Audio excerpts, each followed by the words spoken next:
একটি ছোট্ট গ্রামে থাকত দুই ভাই বোন, ভূতু আর ললিতা। ভূতু দুষ্টু আর খেলাধুলা প্রিয়, আর ললিতা খুব মন দিয়ে পড়াশোনা করত।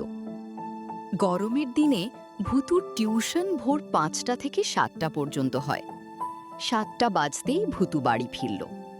এই ভূতু, আয় তো, একটু পড়তে বস। ধুর ব্যাং, আবার পড়ব?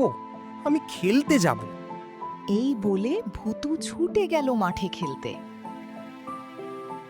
ললিতা ঘড়ির দিকে তাকিয়ে দেখে ৯টা বাজে। ভূতু, স্নান করে নে, স্কুলে যেতে হবে। আমি স্কুলে যাব না, এখন আর ডিম দেয় না, শুধু সোয়াবিন। দিদির বকুনিতে ভূতু শেষমেশ রেডি হয়ে নিল। দুজন একসাথে স্কুলের পথে বেরোল।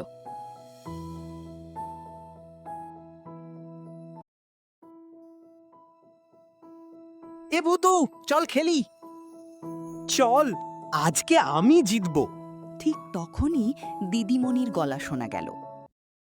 এই বাচ্চারা, আগে একটু পড়া করি।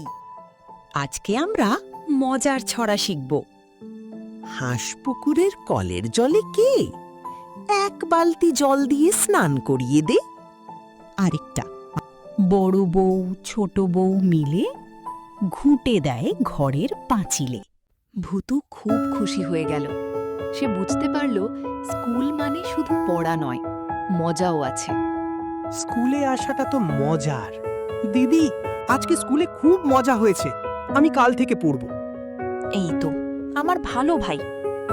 বন্ধুরা, স্কুল শুধু খাবারের জন্য নয়, এখানে আমরা শিখি, বড় হই, স্বপ্ন দেখি।